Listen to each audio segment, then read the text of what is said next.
Hey, welcome to the post-show recap of the 40-Year-Old Business Virgin, coming to you live every Friday, 12 p.m. to 1 p.m. on Atlanta Business Radio X.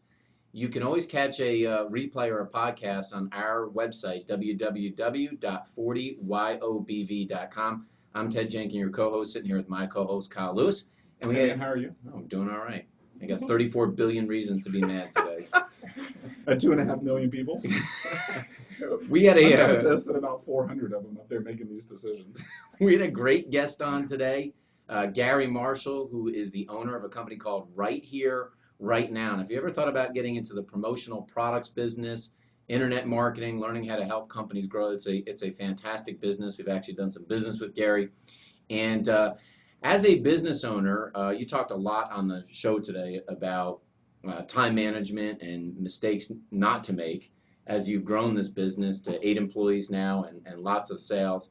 If you were sharing with people in the audience who were listening to the show or watching this YouTube video, what might be something you would share with them about a mistake, or if you had a do-over that you would do differently that you think could help them make more money quicker, faster, grow their profit quicker? What kind of mistakes should they not make? Wow.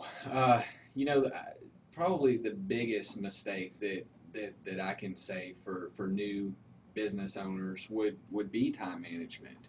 The ability to not get wrapped up in all the distractions that come with the position. And to take it a step further, in sales per se, is the old cliche, tell me no and let me go. Because a lot of times you get in there and you're going hard at it and you're trying to convince them of every reason why they should do business with you. And a lot of the times you don't really take that step back and look at the scenario and realize that, wow, this is just not going to happen.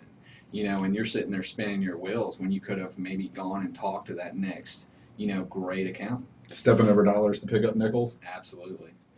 Well, I think that we've talked on prior shows, and one of the big words you're talking about for a new business owner is thinking about your own capacity, because most new entrepreneurs believe they have an infinite amount of capacity, that they can do every job and they've got an unlimited amount of hours in the day. But how did you really get honed down to focus on the key things you needed to do as an owner to go grow the business?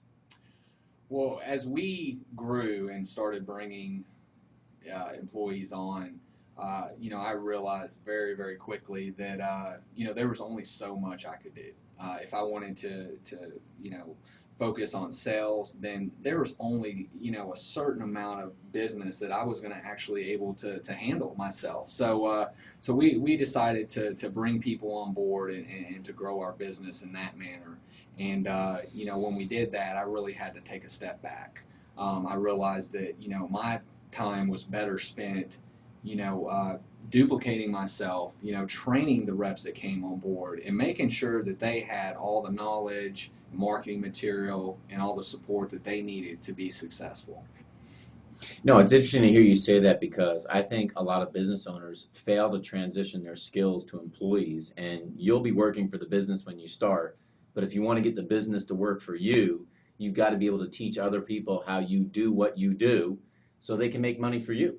Absolutely. I thought it was interesting. You had several roles prior to becoming a business owner. How did you make the decision to open the business you opened? I thought it was a great insight. Sure. Well, I was working for an office supply company that, was 25-year-old company that moved into the Atlanta market to start their, 8th or ninth branch.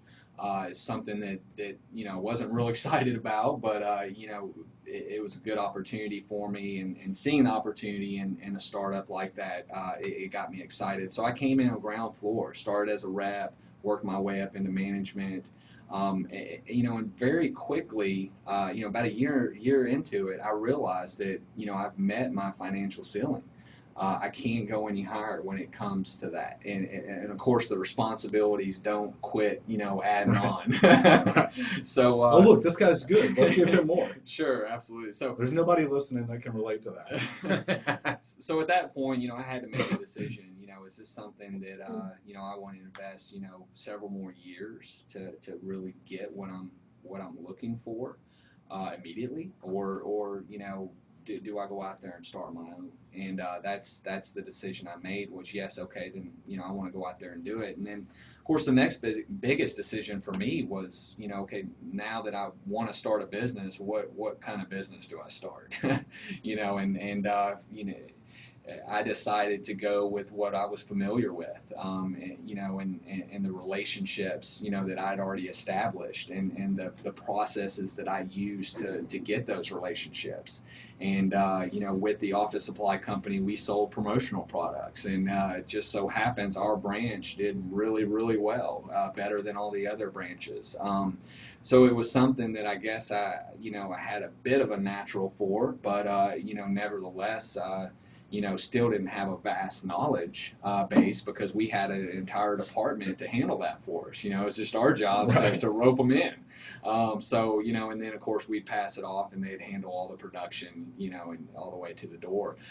So it was, it was definitely a bit of a leap of faith, but at the same time, it was something that I was able to transition over, and to easily cross-sell to my existing account base and to keep some of the same relationships going that I already had, which enabled me to have that foundation to really focus on taking it to the next Well, it level. speaks to new business owners out there that if you have skills and you work for a corporation, you've got to really try and transition those key skill sets that you've learned in your corporate life into this business. And Gary, you said during the show that you have 4 sons at ages 3 to 15, right? Yes. Which I'm thinking back means your wife was pregnant when you started this business or close to it. Close to it. Yeah, we had a baby in the house. What is the matter with you? What is the matter with you? That's crazy. No, I really am curious just for the audience in here that's listening today, because we don't get a chance to ask this every day. How do you manage the balance between the work that you love and running this business and hanging out with your wife and your 4 boys? Sure. Very, very carefully. It seems like there's not a day that goes by that. But do you get your boys into the work? Well, it's funny you mentioned that because the first order that I ever had was, I was very fortunate. It was a very large order, and it was a couple different steps to it. We were doing some of these glass, vases that that had candy jars basically, right. And we could order the jars and we could get them filled, by the same manufacturer, same factory out there. But we didn't make near. I hear child labor.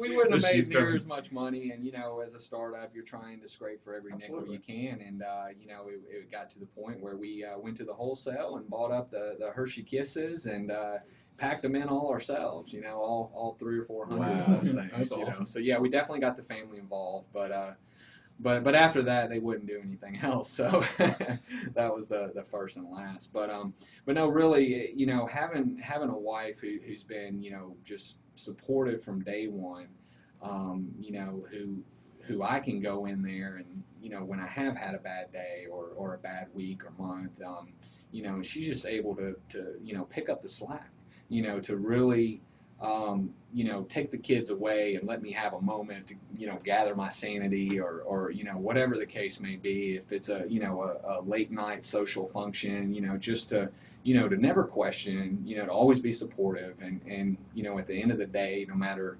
whether it was good or bad, she always had my back, so that to me, I think would be the, first and foremost, that would be the key, to the wonderful juggling act, between the kids and the business.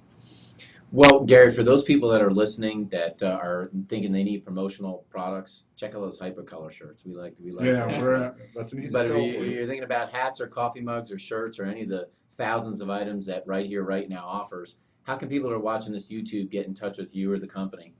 Sure. Well, they can reach us through email at info@thewritepromos, THEWRITEPROMOS.com, or at 888-301-1816. Well, Gary, thank you for coming on the show today. Well, thank you for having me, Ted and Cobb. And continue to stay tuned to the post-show recaps of the 40-Year-Old Business Virgin and get your advice about how to start, run, grow, and maintain a successful business. Have a great week.